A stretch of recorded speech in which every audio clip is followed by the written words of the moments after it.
Have you ever wondered how one person could plunge an entire continent into war? Europe didn't just stumble into the Napoleonic Wars by accident. It was pushed into them by the ambition of a single man, Napoleon Bonaparte. He didn't just fight Europe. He fundamentally reshaped it. In just over a decade, he rose from a minor officer to the most powerful emperor on the continent, forcing nations into almost constant conflict. This is the story of how he did it, and why his immense empire ultimately crumbled. It all starts after the French Revolution. The old monarchies of Europe were terrified.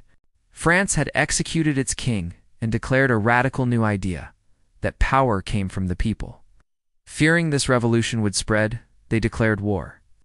Multiple coalitions formed to crush France, but instead of collapsing, France fought back with a vengeance. It militarized on an unprecedented scale, using mass conscription to create armies larger than anything Europe had ever seen before.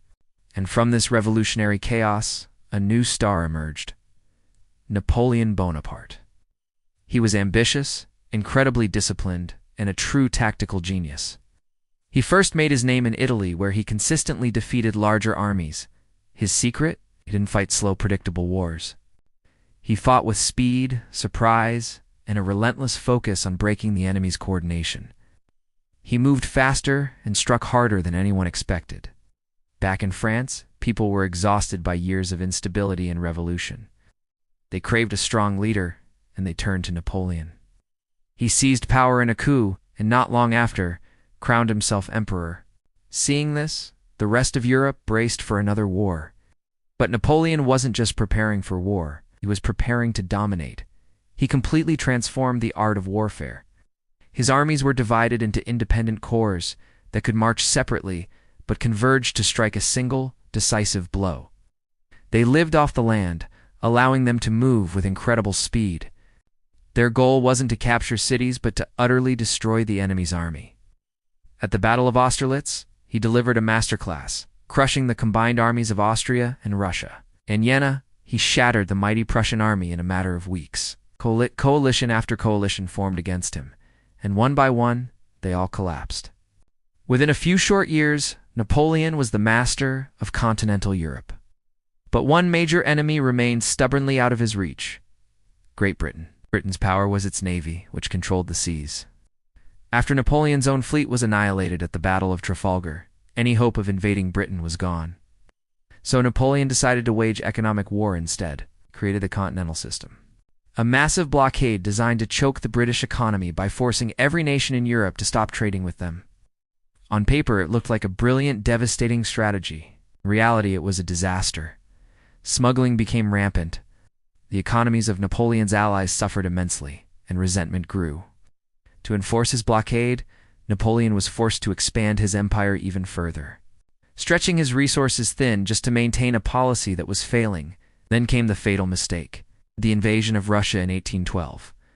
He assembled the largest European army ever seen, the Grande Armée, and marched east, expecting one more quick, decisive victory. But the Russians refused to play by his rules. They simply retreated, burning their own villages and supplies, luring Napoleon deeper and deeper into the vast, unforgiving Russian territory. When Napoleon finally reached Moscow, he found it deserted and on fire. With no supplies and a brutal winter setting in, the retreat began.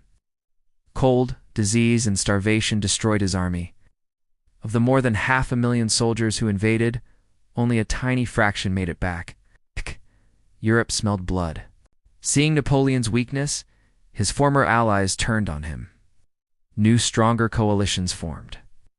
British forces advanced from Spain, while Russian and Prussian armies pushed from the east. Napoleon, ever the brilliant general, fought back fiercely. But his best soldiers were gone, and his resources were exhausted. Eventually, the combined armies of Europe marched into Paris. Napoleon was forced to abdicate and was exiled to the island of Elba. It should have ended there, but it didn't. In a move of incredible audacity, Napoleon escaped his exile, landed back in France, and rallied the nation to his side once more. He was back in power, forcing Europe into one final, desperate war. That war came to its epic conclusion at a small Belgian village called Waterloo. After a brutal, bloody battle, Napoleon's army finally broke. His last gamble had failed. This time there would be no return. He was exiled to the remote, windswept island of St. Helena in the middle of the Atlantic, where he would die 6 years later. The Napoleonic Wars left millions dead and a continent exhausted. But they also transformed it forever. Borders were redrawn. The idea of nationalism surged across Europe, and the very nature of warfare had been changed.